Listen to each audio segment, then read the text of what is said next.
皆様こんにちは。ようこそお越しくださいました。第38回東京国際映画祭アジアの風、部門から降臨でございました。Thank you very much for coming to see the 38th Tokyo International Film Festival. This was from the Asian Future. The title is Halo. ゲストお二方いらっしゃってますので、舞台にお迎えしたいと思います。So we have two guests for this session. We would like to welcome them onto the stage. 監督と脚本を担当されましたノ・ヨンワンさん、そして、俳優、主役を演じられましたチェ・ガンヒョンさんです。拍手でお迎えください。 Please welcome them with a big round of applause, the director of the film and also Mr. Che Gan.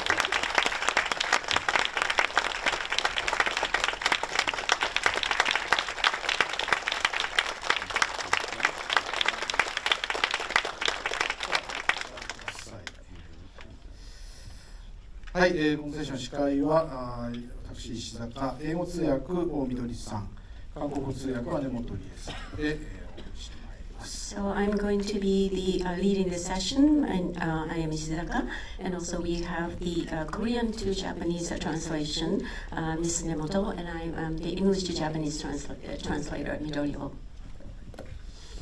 はい、では、今日2回目になりますけれども、まずご挨拶いただいて進めたいと思います。じゃあ監督からいきましょう。The director. 우선 만나서 반갑습니다. 여러분의 이 마음을 좀 무겁게 해드린 이 영화의 감독 노영환이라고 합니다. 만나서 반갑습니다. 皆さんにお会いできてとても嬉しく思っています。皆さんの気持ちを少し重くしてしまいました監督のノ・ヨンワンです。お会いできて嬉しいです。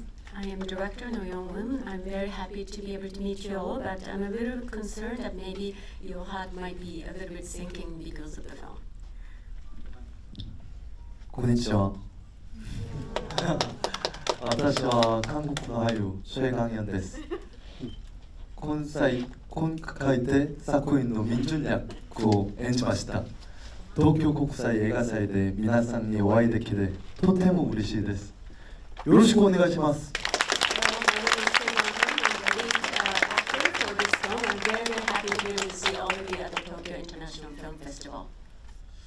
はい、1回目のセッションはですね、もうとにかくお客様から民順切ないっていうねご意見がたくさん出まして、でそんなこんなで進んでいったんですけれども、今日はまたフレッシュな気持ちでお二人もいらっしゃると思います。今回、ね、一緒に劇場でご覧になってたようですので、またなんか新しい発見があったかもしれませんけれども、早速皆様からのご質問を受けたいと思います。はい、じゃあお一人上がりました。こちらの男性からいきましょう。どちらにご質問かということと一問でお願いします。非常に本当に監督もおっしゃってたようにすごく心が今重たく沈鬱な気持ちでいっぱいなんですが、質問は俳優さんの方になんですけれども、主演の大変精神的にも肉体的にもハードな撮影だったと拝見しててすごく感じるんですけれども、この作品に限らずそういう役とかはおありだとは思うんですが、これだけハードな肉体的にも精神的にもハードな役をこなす上で、ご自身オンとオフの切り替えというか、心の健康状態を保つために何かやられていることとかっていうのはおありなのかなと思いまして。I actually feel quite heavy-hearted at the moment, and but my question is to the main actor. I think this has been quite challenging, both from the mentally as well as the physical perspective. And I think, how are you able to kind of switch between on and off in trying to maintain your healthy status? 저는 가장 먼저 민준이랑 가까워져야 한다고 생각을 했습니다. まず僕は民順と仲良くならなければいけないと思いました。 I thought I have to be very friendly with the Minjun. 그래서 캐스팅이 확정 나고 그 이후 촬영이 끝날 때까지 아침에 눈을 뜨고 민준으로 살아보려고 지냈습니다. ですので、キャスティングが決まりまして、撮影が始まって撮影が終わるまでは毎日朝目を開けた途端から、自分はミンジュンだと思ってミンジュンとしてずっと生きていました。Therefore, since the casting was completed as all the way until the filming finished, every day after I open my eye in the morning until the end of the day, I kept telling myself, I am Minjun myself. 그래서 저는 민준이가 절대 스스로 불행하다고 생각하는 사람이 아니라고 생각해요. 그래서 스스로 뭔가 또 좀 더 열심히 살아보고 좀 더 어떤 일을 대할 때 좀 더 열심히 뭔가를 해보려고 그렇게 계속 일상생활도 그렇게 했던 것 같습니다. 僕の考えではミンジュンは自分のことを不幸だとは思っていなかったというふうに思いました。ですので僕もそれに自分を重ねて頑張って生きなければいけないと思い、何かをするとき何かに接するときにもとにかく頑張ろうという気持ちでその間日常生活を送っていました。As far as I understand Minjun's character, I don't believe that he thought he was an unhappy person. So I just tried to accept that as Minjun, and then just as he was doing, I was trying to do my best to live my life. ありがとうございます。はい、次行きましょう。いかがでしょうか。はい、ではちょっと上の女性の方、黒いマスクの方ですね。はい。マイクをすいません、リレーしていただければ。とても面白かったです。ありがとうございました。監督にお伺いしたいんですけれども、この映画の、主人公ミンジュンというのはご自身の、とてもご自身と近いも、キャラクターというかそういう人背景だったりとかを持っていらっしゃるのか、それともなんか全然もう完全に創作として作られたのか、ちょっとそこが気になりました。教えてください。First of all, thank you very much for the interesting film. A question to the director.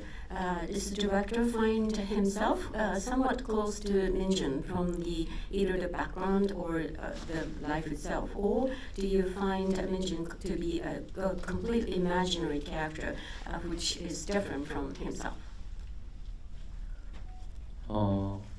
우선 이 민준이라는 인물은 창작된 인물이기는 하지만 제 안에 자전적인 면도 강하고, 그리고 제가 이 세상과 어떤 사회에 대해서 느끼는 어떤 미안함 혹은 바라보는 제 시선이 좀 많이 투영이 되어서 이 모든 인물들에 들어가 있다라고 봐주시면 좋을 것 같습니다.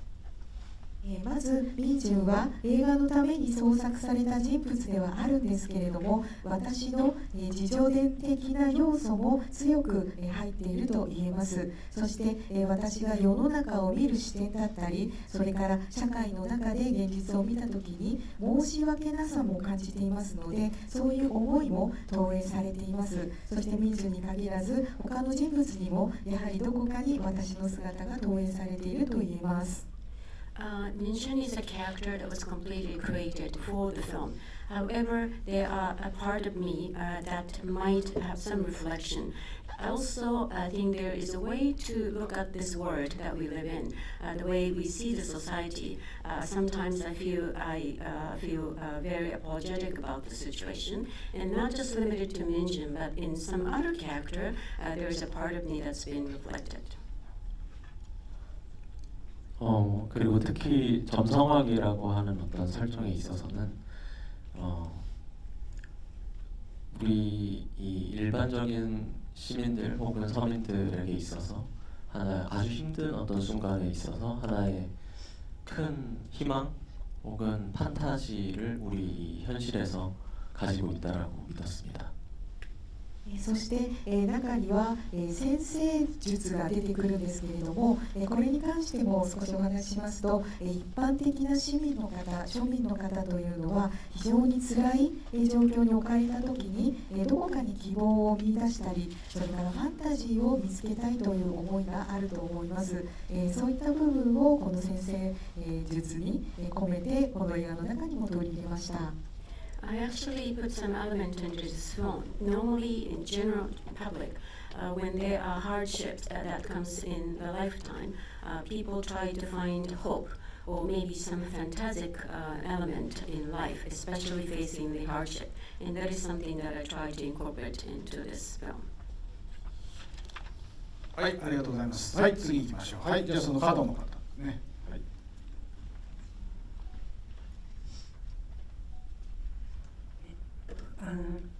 俳優さんの息遣いが今も耳に残ってるんですけれども、絶妙だったといいますか、これは俳優さんをキャスティングするにあたってその息遣いというのは、たまたまあの具合でついてきたものなのか調整したのか、すごく気になりました。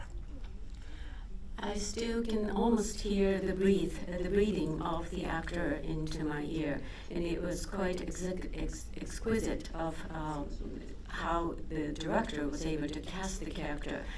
Was it something that was natural, or was it something that was adjusted to make that happen? 우선 그 민준의 숨결이 그 곁에 남으셨다고 하니까 그게 참 마음에 감동이 됩니다. まずはその息遣いが今耳に残っているというふうにお話してくださったので、とても感動しています。 First of all, I'm very, very moved to hear the audience was able to feel that. 기술적인 부분에서는 제가 실제 연기하면서 나온 숨소리를 한 90% 이상 사용을 했고요. 그리고 나머지 한 10% 정도는 저희가 이제 따로 더 음향을 더 디벨롭하는 작업을 또 거치기도 했습니다. そして技術的なことをお話ししますと、その画面の中で聞こえてきた息遣いというのは実際にチェ・ガンヨンさんが演じた演技で出たその息遣いの音を 90% 以上使いまして、で残りの 10% はその後で音響作業をするときにディベロップさせて少し加えています。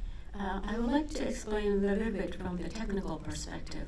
I think the breathing, the breath that you hear throughout the screen, 90% of that is actually coming through the performance of the actor. And I think the reminding, maybe 10% of that was edited with the sound adjustment. ガンヨンさん、息遣いを褒められましたけど。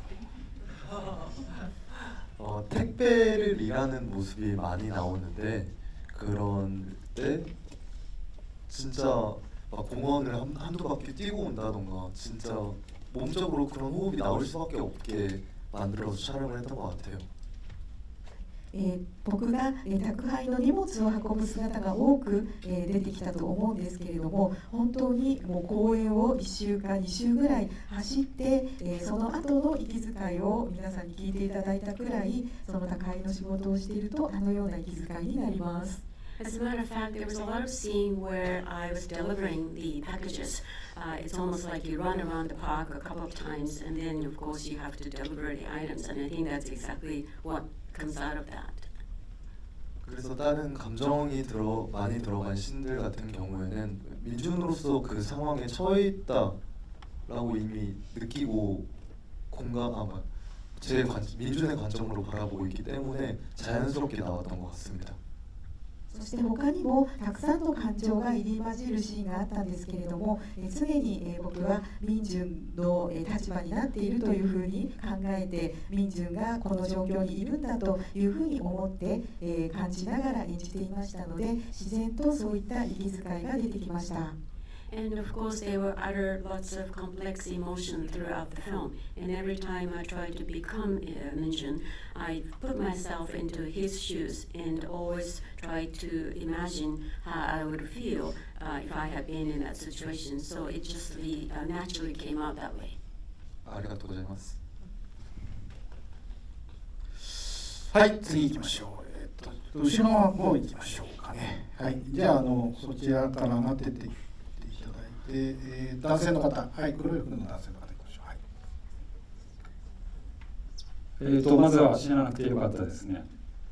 どちらかというと監督さんに質問ですが、配送途中に、道に落ちていた手袋ですとか、あと葉っぱか何かを撮影するシーンがありましたけれど、あれはどういうものだったんでしょうか。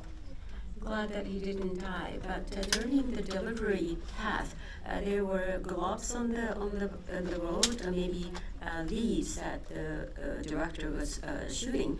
Can you explain a little bit more about that?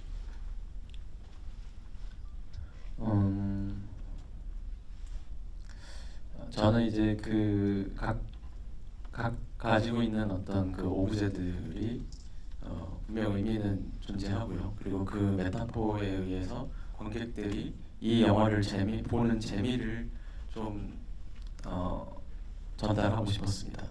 이 영화를 보는 방식에 대한.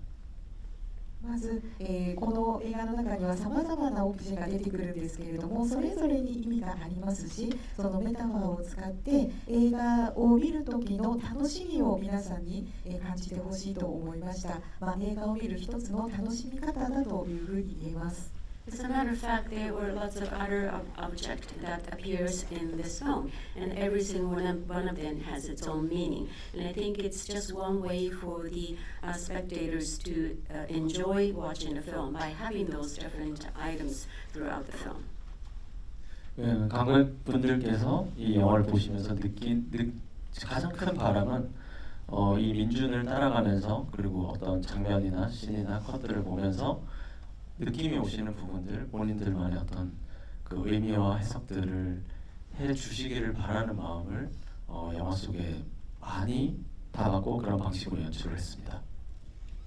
ですので、観客の皆さんに、ぜひこの映画を見て感じてほしい、というふうに強く願ったところは、民順の姿を追っていきながらこの映画を見ていただいて、それぞれのシーンや場面や、カットを見た時に自分なりの意味を見出したり、自分なりに解釈してほしいという、そんな願いを込めてこの映画にあのようなシーンも含めて演出をしました。The way that I have thought about putting those objects through maybe the metaphorical meaning is that I want the audience, as you follow the story, following the Minjun, I want each audience to see those items and then have their own interpretation through those objects. はい、ですね。はい、じゃあ次行きましょう。はい、じゃあそちらの女性の方行きましょう。はい。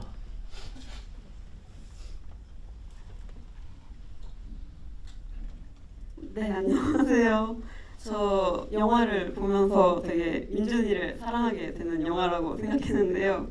배우님께 질문하고 싶은 게 영화에서 민준이가 굉장히 화가 없고 모든 사람한테 싹싹하고 되게 다정하고 그런 아이로 나오는데 민준이가 원래 화가 없는 건지 안 내는 사람인 건지 못 내는 사람인 건지 어떤 감정으로 연기하셨는지 궁금합니다. 映画を見ながらもう民順のことを愛するしかないというふうに思いました。質問なんですけれども、映画を見ていると民順はあまり怒りませんでしたよね。非常に思いやりがあって優しい人物として登場していたんですけれども、民順はもともと怒りがないんでしょうか、あるいは怒りを出さないんでしょうか、出せないんでしょうか、どんな気持ちで演じられましたか？ First of all, throughout the film, you watch Minjun, and then you cannot help but to just keep on loving him. The question is that in the film, Minjun does not seem to get angry. He's always very thoughtful. He's very, very kind. Is that Minjun never actually get angry, or he cannot express that he's angry? What is the situation, and how were you portraying Minjun? 먼저 저희가 감독님도 많이 해주셨던 말씀이지만 민준은 정말 어렸을 때부터 가족에 대한 게 너무 컸어요. 아버지의 폭력성, 어머니는 그거를 방관하고 형은 아픔을 가지고 있고 너무 어렸을 때부터 가장이 된 아이예요. 그래서 화를 어떠한 감정을 표출을 해본 적도 없고 그럴 수 있는 사람도 없게 자란 아이입니다. 監督もこれについてはよくお話しされていたんですけれども、ミンジュンというのはやはり家族の影響を強く受けていて、でミンジュンの家族を見ると、父は非常に暴力的で、そして母はそれを傍観しているようなところがあり、そして兄には障害もあったわけなので、もう子どもの頃からミンジュンは家の中の家長のような役割を果たしていました。ですので怒りがあったとしてもそれを表に出すことができず、またその怒りをぶつける相手もいなかったと言えます。This is something that I talk often with the director. I think as you look at the situation that Min Jun was placed, he has been extremely influenced by the situation that he was placed in the family.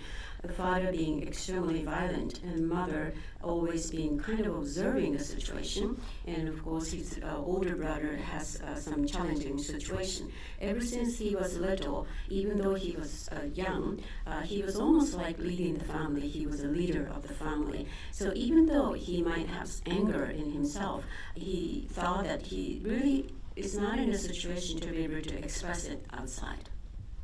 그래서 또 민주는 어떠한 상황에 처해졌을 때 그래서 스스로밖에 없기 때문에 그냥 괜찮아 해결을 해야 되는 사람이지 그거를 막 화를 내거나 막 어떤 감정을 표출하는 사람이 아니었던 것 같아요. ですのでミンジュンは何らかの状況に置かれた時に頼れるのは自分しかいないので、自ら自分は大丈夫だと言い聞かせて何かを解決しなければいけませんでした。ですのでミンジュンは怒りを表に出す人ではなかったと言えます。Because of the situation that he was placed in, the only person that he is able to rely on was himself. He has to keep on telling him that it's okay, everything is going to be okay, and he always have to resolve the problems even if he's faced with a problem. So as a result, he's not really able to express his anger. ありがとうございます。はい、ありがとうございました。というわけで、そろそろ時間が来たようでございます。この後写真撮影移ります。皆さんもご用意いただければと思いますけれども、ちょっと一つだけ監督にお聞きしたいのは、映画と直接関係ありませんけれども、宅配のやり方ですね。トントンとノックするぐらいで対面がほとんどなかったわけですけど、日本は、いろんなやり方っていうかリクエストで置いてってくださいもあるんですけど、まだやっぱり対面が多くて、で映画でもね、宅配の人の映画でも日本でもあるんですけども、大体その出会ってどうなるみたいな話が多いんですけど、あれやっぱり韓国のリアルなスタンダードはあっちのあれですか、気配というか。So this question has nothing to do with the film itself. But however, the question related to how the delivery is being delivered to people's home in Korea. In Japan, even though sometimes they are able to leave stuff or the packages by the door, most of the case the delivery person would see the person and hand over the package. But in the film, there was absolutely no face-to-face encounter by delivering those goods. Is it usually the case in Korea that the delivery person just leave the packages outside the door? 우선 한 10년 전만 해도 저희도 이제 대면을 해서 하는 것이 일반적이었는데, 지금은 오히려 문을 두드리거나 벨을 누르게 되면 오히려 더 불편해지는 상황이 생기는 것이 현재 한국의 상황입니다. まず、10年ぐらい前までは対面で荷物を渡すというのが一般的でした。でも今はドアを叩いて中から出てきてもらったり、それからベルを鳴らしたりという方がむしろちょっと気まずいということで、今あのような形が韓国では一般的になっています。So maybe up until 10 years ago it was face to face and people actually come out. But nowadays you knock on the door or you ring the bell and it's kind of embarrassing for people to actually come out to receive the package. So the current situation is what you see in the film, that you don't see the people. ありがとうございました。多分あれですね、セキュリティ的には日本はああなってるんでしょうね。The security wise, this is how it's going to be in the future. はい、というわけでフォトセッションに移ります。セッティングをしますので少々お待ちくだ So さい。 you're getting ready for the photo session and you're welcome to take the photo.